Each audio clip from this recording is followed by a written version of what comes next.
Vamos iniciar então os nossos painéis. Na Rota 1 teremos o painel Desafios e Oportunidades dos Entes Subnacionais. O moderador será Carlos Nascimento, diretor de programas e coordenador geral do LSI, Custom Programs e do MBA PPP e Concessões.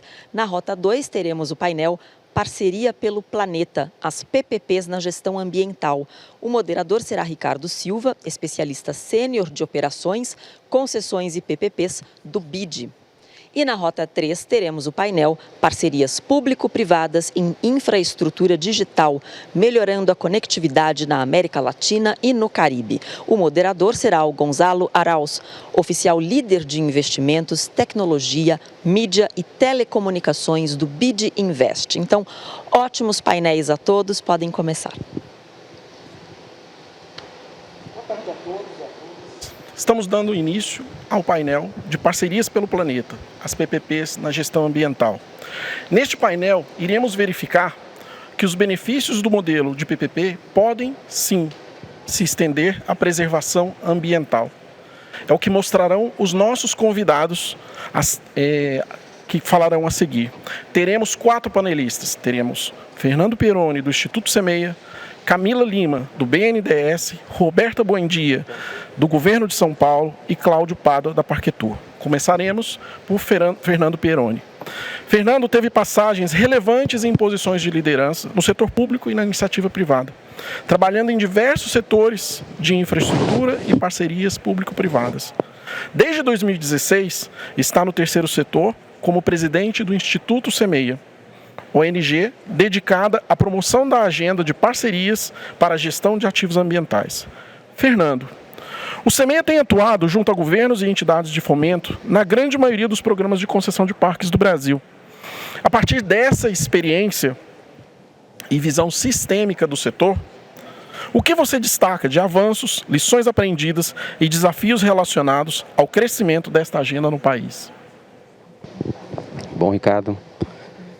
Bom, primeiramente eu queria agradecer pelo convite, agradecer o BID, parabenizar o BID e o Governo do Estado de São Paulo pelo evento.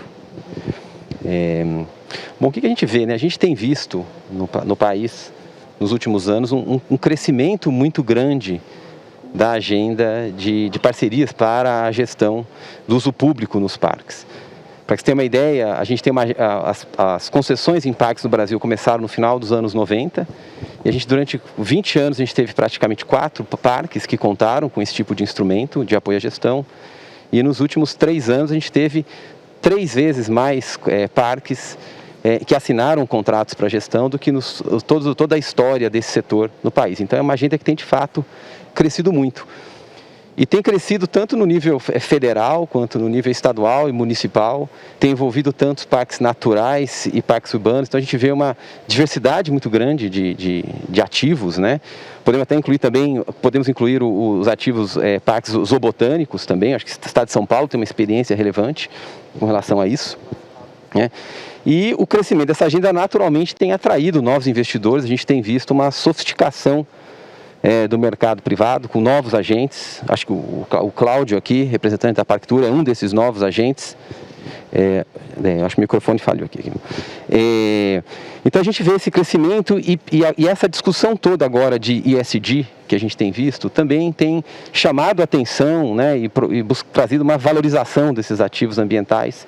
Então a gente entende que está numa trajetória crescente, retrospectivamente falando, e prospectivamente falando, a gente vê um cenário ainda maior. Hoje tem mais ou menos mais de 70 parques sendo estruturados no país para fins de viabilizar parcerias entre o setor público e o privado, né? Então, acho que o primeiro ponto que eu queria destacar é o tamanho do que está acontecendo, a formação de um mercado. O segundo ponto que eu queria colocar é a capacidade dos governos de estruturarem projetos. E aqui eu também gostaria de falar de uma panelista comigo, a Roberta. Acho que o Estado de São Paulo é um estado pioneiro, que conseguiu buscar e desenvolver suas competências para a modelagem desse projeto. A gente vê a entrada da UNOPS, a gente vê a entrada do Banco Nacional de Desenvolvimento também, trazendo, né, o seu conhecimento para uma grande carteira de modelagem de projetos. Então a gente vê que o que eram projetos isolados, agora a gente tem um pipeline robusto pela frente, o que é uma oportunidade, mas também traz desafios, né? Acho que o primeiro desafio que eu queria destacar é o próprio tamanho do buy-side. Por mais que ele esteja se desenvolvendo, a gente tem o desafio de que a ambição do poder público com os seus programas de parceria talvez estejam além da capacidade atual de organização do buy-side. Então a gente tem risco de nos leilões, se nós não tivermos aí uma coordenação dessas iniciativas, né? O outro ponto é que no momento que a gente resolve um problema a montante, a gente começa a ter desafios a jusante, né, nessa cadeia, que talvez a gente esteja superando agora a nossa dificuldade de estruturação. Mas agora a gente tem que pensar como que a gente vai preparar e ajudar o poder público a se capacitar para a gestão desses contratos, né? Aqui no Brasil a gente comemora muito a assinatura do contrato, mas a gente tem depois 30 anos de casamento entre o setor público e privado e a gente precisa ter poderes públicos que conseguem virar essa chave e entender o que é a diferença do gestor que antes fazia a gestão do contrato e agora de um parque agora fazia a gestão de um contrato, né? O outro ponto que eu queria colocar é a comunicação. No momento que essa carteira avança, o que a gente tem visto é que tem áreas no Brasil que são sensíveis, algumas são mais, outras são menos sensíveis. Então a questão do engajamento, entender esses projetos como projetos com uma característica muito territorial e que precisa entender o entorno no qual ele está inserido e pensá-los como uma política, né, que além de requalificar o espaço do parque, que pense na sua melhor integração com o entorno, é importante para o sucesso dessas iniciativas, né?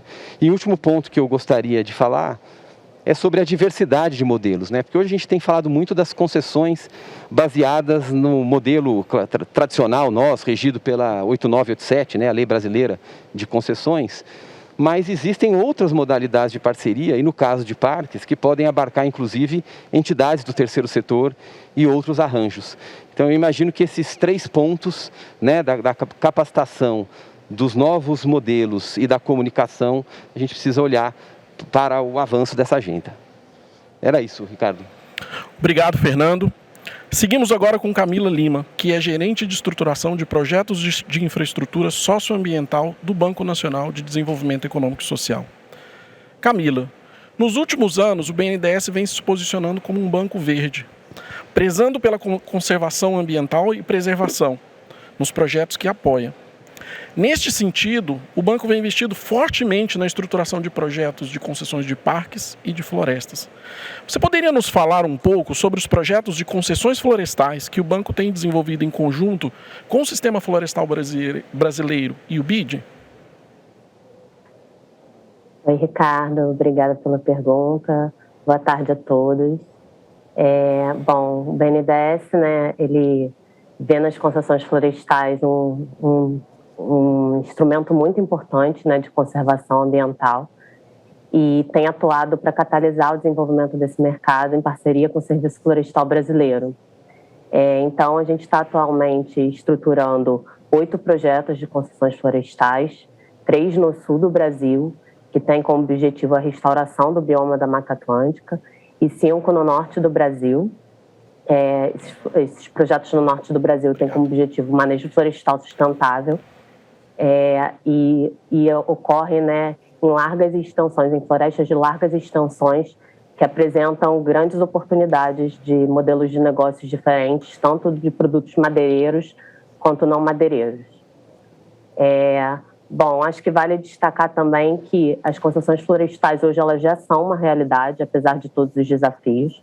Então, hoje já existem 21 contratos firmados pelo SFB com entes privados para desenvolvimento do manejo florestal sustentável.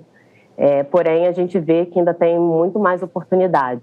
Hoje, essas concessões ocorrem em 1 milhão de hectares e a gente tem mais de 20 milhões de hectares onde podemos implementar concessões florestais. Então, a gente acredita realmente que apoiando essa estruturação, desenvolvendo novos modelos, né, que atinjam os objetivos almejados, que tragam um alinhamento entre o público e o privado, a gente consiga expandir e alavancar esse instrumento. E, além, né, da viabilidade econômica desses projetos, de toda a atratividade econômica que traz, né, por ter um suprimento de madeira de longo prazo, madeira rastreada, a gente também tem diversos objetivos de desenvolvimento sustentável junto com eles.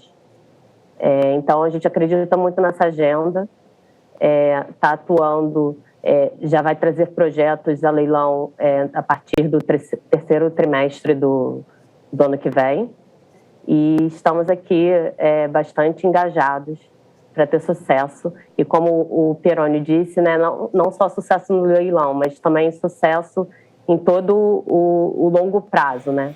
Então, esses contratos têm sido pensados de maneira que eles sejam flexíveis para se adaptar a todas as mudanças que vêm, né, no longo prazo, e que a gente consiga, né, que o concessionário consiga aproveitar as potencialidades da floresta, né, de forma sustentável, e trazer todos esses objetivos de preservação ambiental, de geração de emprego, de desenvolvimento local almejados.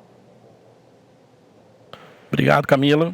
Dando continuidade, falaremos agora com Roberta Buendia, que é assessora na Secretaria de Infraestrutura e Meio Ambiente do Estado de São Paulo, secretaria que tem atuado no programa de concessões de parques. Roberta, o governo de São Paulo foi pioneiro no lançamento de projetos com participação privada e gestão de parques. Como o Fernando já mencionou, vocês têm feito um trabalho consistente ao longo dos anos de lançamento de novos projetos nesse mercado. Você pode compartilhar conosco a experiência de concessões de parques no governo de São Paulo? Oi, boa tarde a todos. Agradeço também o convite de participar e contar um pouquinho da nossa história, que começou em 2016 com a aprovação de uma lei, né? Foi muito bem sucedido, uma estratégia muito bem pensada. Pensando na concessão nessa parte de uso público, atividades de ecoturismo, com um instrumento de concessão de uso. Em 2017, nós deparamos com a lei e falamos, bom, como vamos estruturar? Ia ser um desafio muito grande para uma Secretaria de Meio Ambiente não acostumada com esse tipo de contrato, com esse tipo de gestão, e também superar um pouco a gente sair da atividade fim, de lidar com o usuário e pensar de forma mais estratégica, né? Então, tivemos o primeiro desafio de estruturação, propriamente dito, como fazer modelagem, como ter documentos jurídicos, como atuar, e nesse caso o governo do estado tem uma experiência fantástica em concessões, aprendemos muito, sempre com o apoio das secretarias de gestão, governo, Procuradoria-Geral do Estado, Fazenda, com os programas de concessão.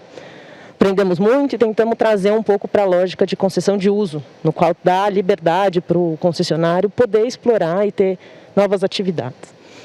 Então, nós tivemos a primeira fase de estruturação, nossos primeiros projetos da fase piloto que a gente teve, e depois, com esse primeiro projeto, lote, a gente teve uma reavaliação e uma retomada para tentar retomar com os novos lotes que a gente andou licitando recentemente nos últimos 2 anos. Então, é um aprendizado contínuo e tentativa de superar, então, esse entendimento de que nós estamos trabalhando com um mercado que pensa muito no uso público, são pessoas, instituições com experiência e que, ao mesmo tempo, tem que ter um pouco essa conexão com os nossos parques, com as nossas áreas. Então, esse foi um tema muito específico da estruturação. Teve um segundo aspecto também de pensar o parque, né, a unidade de conservação, na maioria dos nossos casos, ou mesmo o parque urbano, o papel que ele representa e como é que ele é reconhecido pela população, tanto do entorno, né, como mesmo o Fernando falou, mas também para o usuário. Então, a gente tem esses 2 desafios de 2 grandes canais de comunicação. O usuário, que precisa ter um serviço, um atendimento, está satisfeito, e ele posta na plataforma, posta no Instagram, às vezes avisa na ouvidoria, ou mesmo a comunidade do entorno, que também tem que estar satisfeita com todos os trabalhos desenvolvidos. E acho que o terceiro desafio foi ter uma carteira, né? Desde o começo, definir uma carteira, uma coordenação, projetos, quais compõem. Porque, como o Fernando mesmo colocou, tem o desafio do mercado acompanhar essas propostas e, de fato, quando a gente chegar naquela reta final, porque no meio ambiente a gente tem um processo de oitivas grandes, tem um processo de consolidação e de avaliação da proposta num rito bem grande. Então, no desafio de quando a gente chegar naquele momento final de lançar o edital, a gente também está preparado para ter ofertantes do outro lado e as pessoas também participarem. Então, em relação aos desafios, acho que tem um pouco esse ponto. Em relação às oportunidades, assim, os parques, essas áreas têm um potencial enorme de sensibilização e educação ambiental, no qual a gente tem reforçado muito na nossa documentação, né? E a questão de que a agenda é uma agenda sempre de bem-estar, de trazer as pessoas para vivenciar novas experiências e, ao mesmo tempo, compreender um pouco a dimensão do que são as nossas áreas protegidas. Se a gente tem essa sensibilização e essa educação das pessoas, a gente realmente acho que consegue cumprir o papel das pessoas valorizarem um pouco aquilo que nós estamos abordando. E esses projetos também têm um desafio enorme, né, de geração de renda, emprego. O setor de turismo é um setor super importante, tanto para o reconhecimento dos ativos e do nosso patrimônio ambiental, sociocultural, como também com a geração de renda e emprego. Então, gostaria de destacar um pouco esses pontos. Obrigado, Roberta. Dando continuidade, chamando o nosso próximo painelista, gostaria de chamar o Cláudio. Cláudio, ele é sócio e diretor da Parque Tour. Além disso, é professor da Escola Superior de Conservação Ambiental e Sustentabilidade, ESCAS-IP. Cláudio, você tem um histórico de atuação no mundo da conservação ambiental e também na gestão privada de parques. Gostaria de ouvir a sua opinião sobre como a gestão privada de parques pode ser uma aliada para o seu uso público e uma consequente melhora na gestão ambiental. Bom, boa tarde a todos, boa tarde a colegas do painel, e obrigado, Ricardo, e obrigado ao Banco Interamericano pela organização. Primeiro eu queria fazer um dizer que, na minha visão, de muitos anos trabalhando nesse tema, eu cheguei à conclusão de que, economicamente, o que nos trouxe até aqui não vai nos levar para um futuro brilhante. Então, nós temos que enfrentar crise de clima, perda de biodiversidade e outras mazelas que o ser humano criou para o planeta e que põem em risco não só o ser humano, como também todo o mundo econômico. Então é preciso que a gente faça uma mudança nesse sentido. E eu comecei a minha carreira como empresário no Rio de Janeiro. E sou formado em administração e por muitos anos eu fui empresário. E a última coisa que eu fiz foi diretor executivo de uma indústria farmacêutica, quando numa sexta-feira eu resolvi sair do escritório e falei, não volto nunca mais. Eu vou me dedicar à conservação da natureza no Brasil. E criei um instituto de pesquisa, o IP, que existe já há 30 anos. E por incrível que pareça, 30 anos depois, eu cheguei à conclusão de que, e lendo também os artigos do Papa da Economia Ecológica, Herman Daly, eu cheguei à conclusão de que se eu não me envolvesse novamente no mundo dos negócios e na economia, eu não ia conseguir ter escala nas coisas que eu faço. Então, a minha conclusão é que eu precisava fazer uma mudança no meu rumo para atingir esse novo momento. E assim, eu comecei a me envolver com negócios novamente. Então, eu digo que eu sou, brincando, eu digo que eu sou B2B. Saí do business para fazer conservação e voltei ao business para fazer conservação. E com isso, na minha passagem pelo mundo da natureza, eu morei em parques fazendo pesquisa e eu pude ver de perto algumas das dificuldades grandes que a gestão de um parque tem, principalmente no que tange à visitação, ao uso público. O governo tem dificuldades enormes para gerir alguns pedaços da economia e esse é um deles. E sempre isso me impressionou muito, porque o governo conseguia comprar um trator de $400 mil, mas às vezes não conseguia comprar o diesel que faz o trator se mover. E aí a melhor solução para isso, no meu modo de ver, seriam parcerias público-privadas. Felizmente foi evoluindo nesse sentido e eu me aproveitei deste momento e criei uma empresa chamada Parque Tour, que hoje é concessionária de 2 parques, um parque federal na Chapada dos Veadeiros, Parque Nacional da Chapada dos Veadeiros, e um parque estadual, o Parque Estadual da Serra do Mar, o Núcleo Caminhos do Mar, junto com o pessoal aqui da Secretaria de São Paulo. E que me dá muito orgulho, muita honra estar ligado a esses 2 parques através da concessão. Mas o que é mais importante, que é o que eu falo aos gestores de parques, os parques estão sempre ameaçados, sempre ameaçados. Nos últimos 40 anos que eu acompanho isso, eu vejo ameaças às fronteiras do parque o tempo todo. E o que eu digo a eles que o que vai salvar o parque não é fechar o parque, é abrir o parque.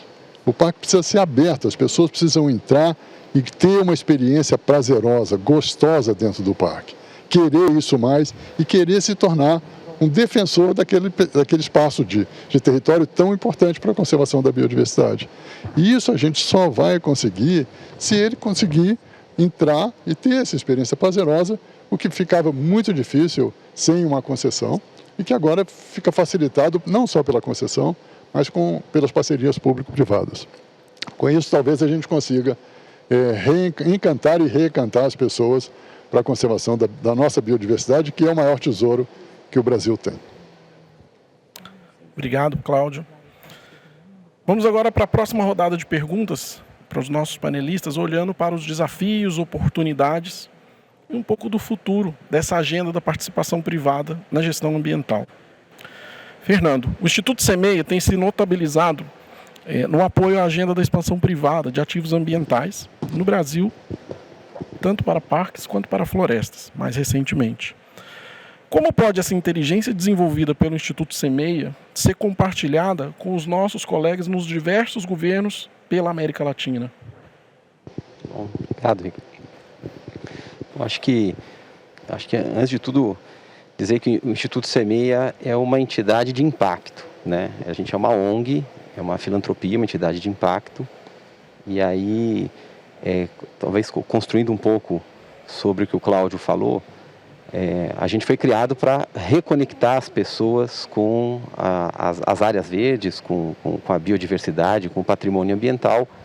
E a gente entendia que o caminho era levar as pessoas aos parques, e para isso a gente precisava de parques bem geridos, e para isso a gente precisava apoiar o poder público na gestão desses espaços, e a gente entrou nessa agenda de parcerias entre o público e o privado, como forma de instrumentalizar o poder público, sem que ele perca a prerrogativa de pensar o que ele quer para aqueles espaços, mas que ele conte com esse instrumento como um apoio para a implementação dos parques, para que de fato ele gere conservação, desenvolvimento econômico, desenvolvimento local e bem-estar, né? E eu imagino que esse é um desafio que não é uma especificidade do Brasil. Então, acho que há um grande potencial de replicação, porque imagino que essa é a realidade de muitos governos que têm ativos para gerir e que têm parques a serem implementados, né? E o Semeia, como que ele se organizou? Nós não somos operadores de parque, não pretendemos ser operadores de parque. A gente trabalha na lógica de filantropia estratégica, que é tentar fazer os movimentos acontecerem e o alinhamento dos atores a favor de um propósito, de uma estratégia de impacto, né? Então a gente tem muito conhecimento que a gente procura trabalhar com a geração, sistematização e disseminação de conhecimento e boas práticas para a modelagem desses projetos, para que a gente tenha parques melhor geridos, boas parcerias.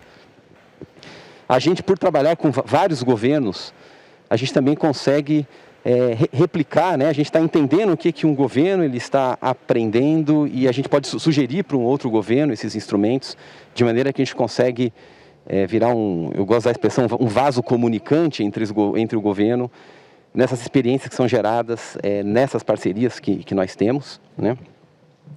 E tem um outro ponto que a gente vê que, e não só em parques, mas em outros setores, mas principalmente em parques, a gente tem aquele risco de que, tecnicamente, a gente consegue modelar um bom projeto. E, normalmente, projetos têm dificuldade para avançar em função de se trabalhar o contexto no qual ele está inserido, né? Então, o Semeia ele procura, além de sistematizar o conhecimento para apoiar, dar um trabalho mais consultivo ao governo, a gente se coloca como uma plataforma de diálogo que procura explicar mais para o governo como é a cabeça do privado, explicar para o privado quais são os desafios que tem o governo, explicar para a sociedade que uma concessão não é uma alienação e uma venda de um ativo, tentar entender os anseios da sociedade para trazer para a modelagem desses projetos e dessa maneira a gente consegue fazer um alinhamento e fazer esses vetores apontarem para a mesma direção, para que tenha uma resultante que leve ao desenvolvimento do setor. E tudo isso eu acho que é replicável. Eu acho que são experiências do Brasil que podem servir para a região, assim como a gente tem essa... E respeitando, claro, né, cada país tem seu marco legal, tem suas especificidades, mas eu acho que as especificidades são um pedaço pequeno desse trabalho. Eu acho que a grande parte desse framework, dessa análise, dessa abordagem, eu acho que é altamente replicável entre os países e entre governos. Obrigado, Fernando. Próxima pergunta para Camila. Camila, concessões florestais geram discussões calorosas Eu queria que você me falasse um pouco dos desafios que você vê para poder fazer avançar essa agenda de concessões florestais e de que maneira que o banco vem trabalhando para superar esses desafios. Ótimo. Bom, eu acho que a primeira medida, né, para enfrentar discussões calorosas é o diálogo. Então, a gente vem modelando esses projetos, fazendo um diálogo constante com vários stakeholders, né, com a sociedade, com várias parcerias, né, o CEMEI é um deles, o BID também. Então, eu acho que é escutar, né, ver muitas lições aprendidas também, né, como eu comentei, já temos concessões existentes, então, lições aprendidas de contratos anteriores. Acho que esse é um primeiro ponto importante, né? Um outro ponto importante, eu acho que a gente quer que esse mercado cresça de forma significativa. E, para isso, a gente tem que originar novos bons projetos de forma célere. E aí, sem dúvida, a gente tem trabalhado muito para tentar essa replicabilidade de modelos, né? Desenhar modelos que possam ser depois aplicados em outras florestas. E aí, acho que o BNDES tem tentado justamente aliar, né, unir a expertise toda que o Serviço Florestal Brasileiro já tem, né? Também unir a expertise do BNDES em estruturação de projetos em geral, né, de outros setores. Então, acho que a gente sempre pode beber da fonte de outras referências. E também acho que tem um papel importante do BNDES de financiamento de projetos, né, e há muito tempo atuando no financiamento de projetos socioambientais. Então, a gente também tem buscado aproveitar essa expertise aqui nesses projetos. Acho que um desafio também, que já foi comentado, é a questão do desenvolvimento do mercado investidor. Então, embora, né, a gente veja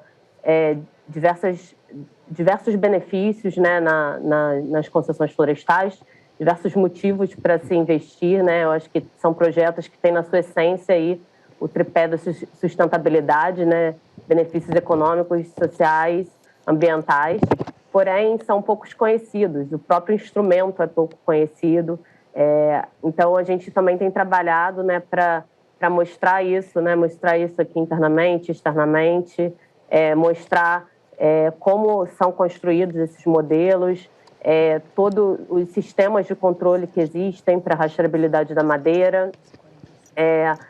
Realmente, acho que, né, a melhor forma de apoiar é conhecendo algo que é construído tecnicamente e que tem objetivos tão nobres. Então, acho que é isso. Obrigado, Camila. Pergunta para você, Roberta. O Estado de São Paulo implementou uma série de projetos de maneira muito bem sucedida nos últimos anos.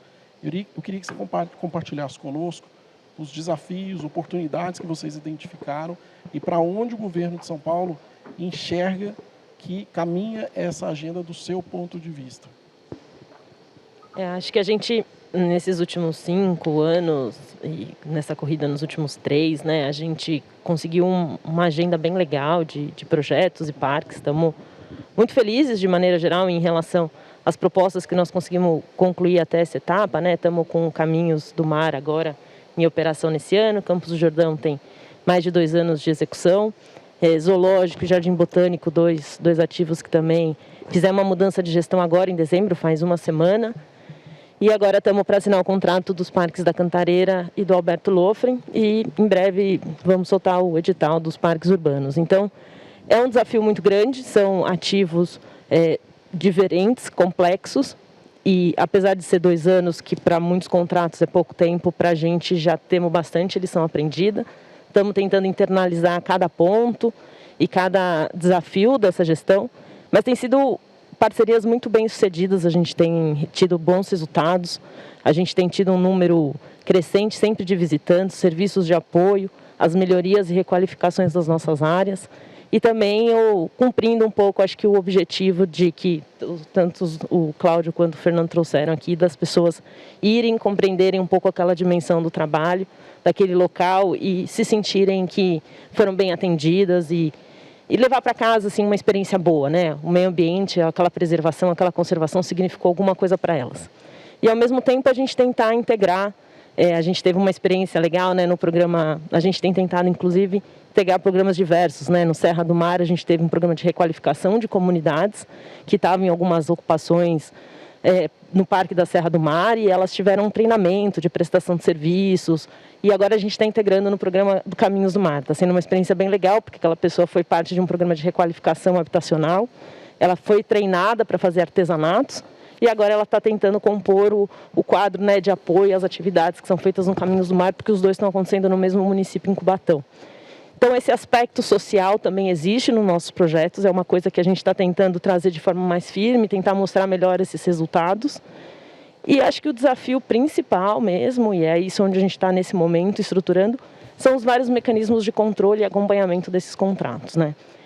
Para a Secretaria era uma novidade ter um contrato tanto de longo prazo.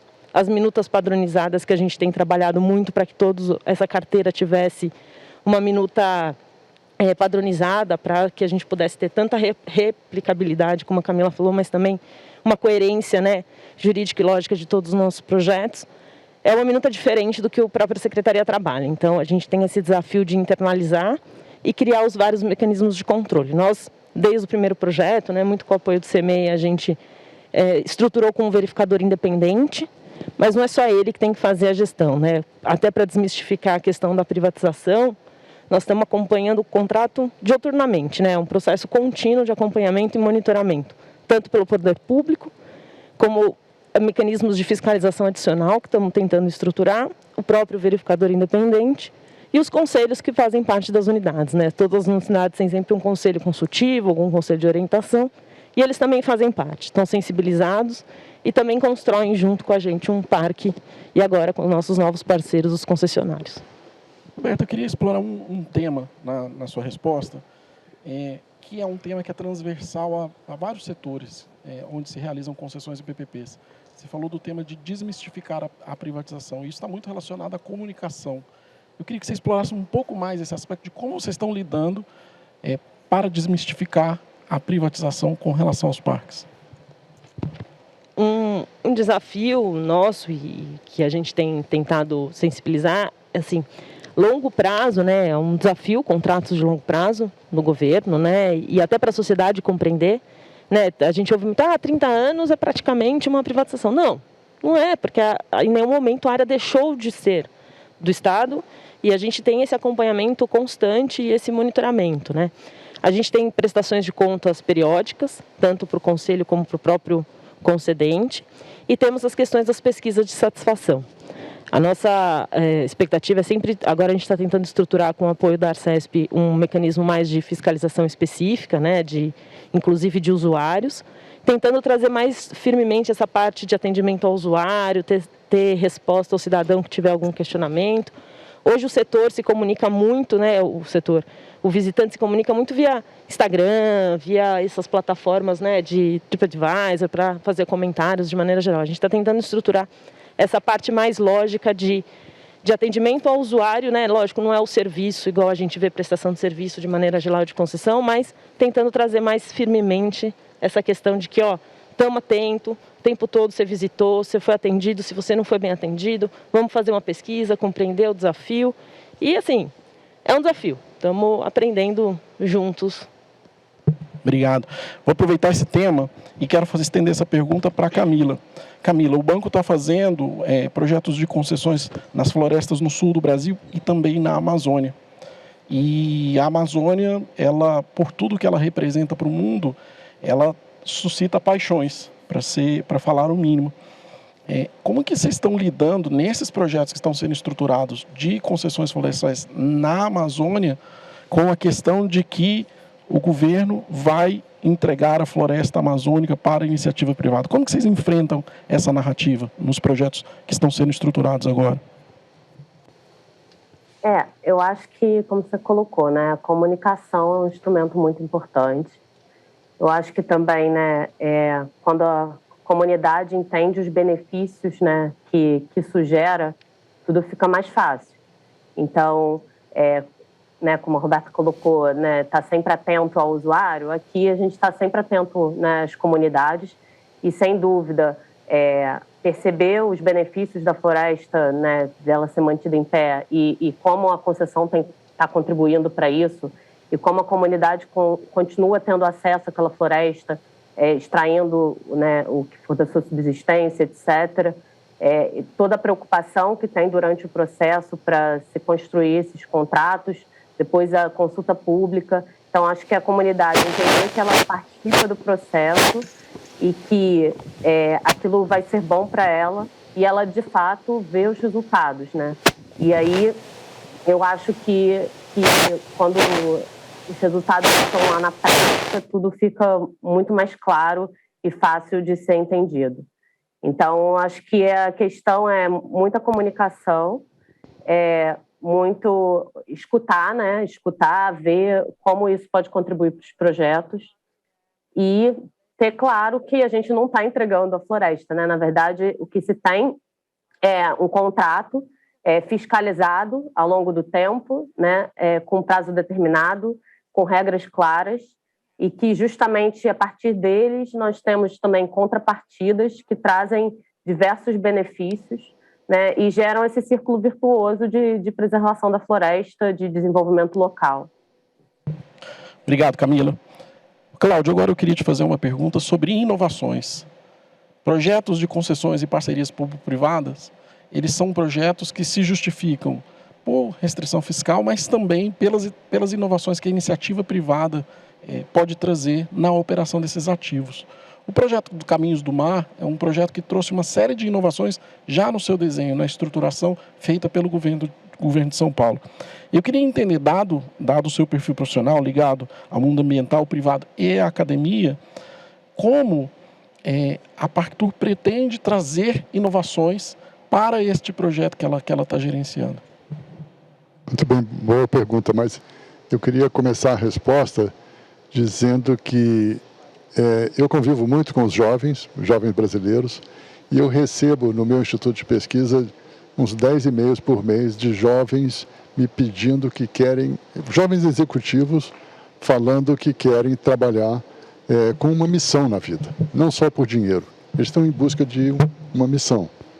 E nos negócios da área ambiental tem uma missão extraordinária, mas ainda o mindset do jovem brasileiro não está ligado ainda à biodiversidade brasileira. E isso é fácil da gente ver. Eu ganhei um prêmio do Fórum Econômico Mundial, frequento o Fórum, e por conta disso eu fiquei conhecendo o grupo de jovens executivos inovadores, extremamente inovadores do Fórum, que chamam-se Global Shapers, o nome que é dado a eles. E, por exemplo, Manaus tem 25 Global Shapers do Fórum, e nenhum trabalha com a biodiversidade brasileira, ou nenhum, pelo menos até um ano atrás, trabalhava com a biodiversidade brasileira. Então, é preciso um incentivo, porque, e se nós queremos inovação, tem muita coisa para fazer no campo das parcerias público-privadas, já existe e que não estão sendo... Nós estamos olhando quase que só para a concessão, mas nós podíamos olhar para outras coisas. O marco legal brasileiro da sociedade civil, da Organização da Sociedade Civil, é uma fonte extraordinária de possíveis parcerias para parques que não são concessionáveis, ou que não são hoje concessionáveis. São parques muito pequenos, que têm pequena visitação, mas que precisam de ter a mesma qualidade, e essa qualidade não virá através da iniciativa privada, mas virá através de parcerias com as organizações do terceiro setor. Eu acho que isso, a gente está esquecendo um pouco disso, e a gente tem que olhar isso mais de perto e trazer os jovens para essa história, porque eles vão trazer a inovação. Tem um universo novo, extraordinário de jovens na Amazônia, que eu convivo com eles, criando novas empresas, startups extraordinárias. O que nós precisamos agora é botar o meio ambiente, juntar o meio ambiente nesse caso, e a partir daí, usando o que a gente já tem de amparo legal, mas também criando novas ideias, novas sugestões, porque nós precisamos fazer, como eu disse antes, uma mudança grande do ponto de vista econômico no mundo, e tem que partir, e eu acho que tem que levar em consideração seriamente o meio ambiente, a biodiversidade, a nossa situação climática, como eu já mencionei. Além disso, o Brasil já tem coisas inovadoras, como tem reservas que são privadas, mas que são de caráter público, como as RPPNs. Então a gente já tem alguma inovação, o que nós temos que fazer é trabalhar, e aí trabalhar também no mundo acadêmico, para incentivar a criação dessas inovações. O jovem, só para terminar, o jovem americano está olhando para a biodiversidade com as novas tecnologias do ponto de vista genético, como CRISPR, biologia sintética, está olhando muito de perto, com laboratórios biológicos iguais aos laboratórios de computadores dos anos 70 da Califórnia, e nós estamos ainda querendo olhar para o lado tecnológico da eletrônica e outras coisas que são importantes também, mas que nós temos muito mais a ganhar com o Brasil se olharmos para isso do ponto de vista da nossa biodiversidade. É um futuro inspirador, Cláudio. Me traz esperança aí num futuro melhor que a gente pode construir através dessas ferramentas para os parques. Não só os parques, mas para a preservação de todo o espaço ambiental brasileiro. A gente está encaminhando para o fim. Eu queria pedir as considerações finais de cada um de vocês, brevemente, começando pela Camila. Camila, suas considerações finais. Bom, queria convidar todos vocês para visitar a página do BNDES Hub de Projetos, conhecer mais sobre esses projetos que a gente realmente acredita que podem fazer muita diferença para o Brasil, que trazem, como a gente disse, atratividade econômica, mas também atendem a diversos objetivos de desenvolvimento sustentável. E queria agradecer mais uma vez pela oportunidade de estar aqui, de participar desse painel com os outros participantes também, que trouxeram vários exemplos de sucesso.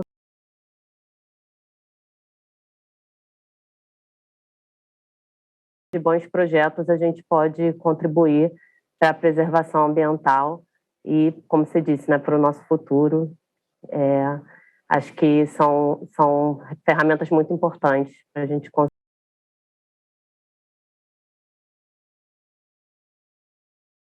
Tá bom? Obrigado, Camila. Obrigada. Roberta, suas considerações finais. Né, esse aspecto de desenvolvimento local, desenvolvimento turístico e desenvolvimento sociocultural integrados à preservação, né, das nossas áreas, nossas unidades de conservação e parques, são de suma importância, e é muito legal ter parceiros que também estejam alinhados nesses nossos objetivos gerais, cada um com o seu trabalho a ser desenvolvido. Nós estamos mais pensando na conservação da unidade em si, e a gente ter um parceiro que está atuando nessa parte mais de recepcionar o uso público. É bem gratificante, agradeço os colegas aqui e agradeço a participação. Muito obrigada. Obrigado, Roberta. Cláudio, suas considerações finais. Eu queria agradecer e convidar a todos que visitem os parques nacionais do Brasil, principalmente aqueles que estão concessionados já, mas visitem todos. E aqueles que estão em São Paulo, que visitem o Caminhos do Mar. O Caminhos do Mar é a Estrada Velha de Santos, está em volta da Estrada Velha de Santos, imortalizado na música de Roberto Carlos, e está pertinho aqui da capital, está fácil de ir, e é um parque, tem um componente histórico fortíssimo. Foi por ali que subiu Dom Pedro para fazer a independência do Brasil. Tem prédios históricos, então é uma combinação de natureza com história que vale a pena ir e levar os seus filhos. Obrigado, Cláudio. Fernando, considerações finais. Bom, primeiro eu queria agradecer, acho uma ótima oportunidade poder participar desse encontro. Eu queria fazer um super breve relato de que, depois de ter trabalhado em alguns setores de infraestrutura tradicional, infraestrutura urbana, num dado momento eu decidi trabalhar com parques, que eu entendia que era um desafio, né? Trazer aquela vivência de outros setores mais avançados, podemos dizer assim, para pensar os parques. E eu achava que haveria muito mais divergência do que eu vi. Eu vejo muita convergência considerando todos os atores, né? E que eu acho que uma coisa que foi falado bastante aqui, que é a comunicação e o alinhamento de um propósito, eu acho que é chave para a gente avançar. E quando eu falo alinhamento, são os melhores quadros do poder público, são os melhores quadros das facilities estruturadoras, dos bancos de envolvimento, né? É essa comunicação da sociedade, dos ambientalistas, né? E eu vejo que isso tem feito essa agenda de parques no Brasil avançar, com acertos, com erros, com aprendizados, mas avançar por o que eu considero um caminho bom, né? Uma perspectiva boa. Então, eu acho que essa questão do diálogo é importante, do engajamento é importante. E aí eu queria fechar com essa mensagem. Obrigado, Fernando. O futuro da humanidade está diretamente ligado à preservação da natureza e é necessário que tenhamos o cuidado com a natureza e com todos os benefícios que ela pode nos trazer. Esse é um desafio enorme para a humanidade e é um desafio que a gente só vai conseguir enfrentar se nós fizermos juntos, poder público, iniciativa privada, organismos multilaterais, instituições da sociedade privada e a própria sociedade civil organizada. Com isso eu agradeço os nossos painelistas, Roberta, Cláudio, Fernando, Camila, e encerro esse painel.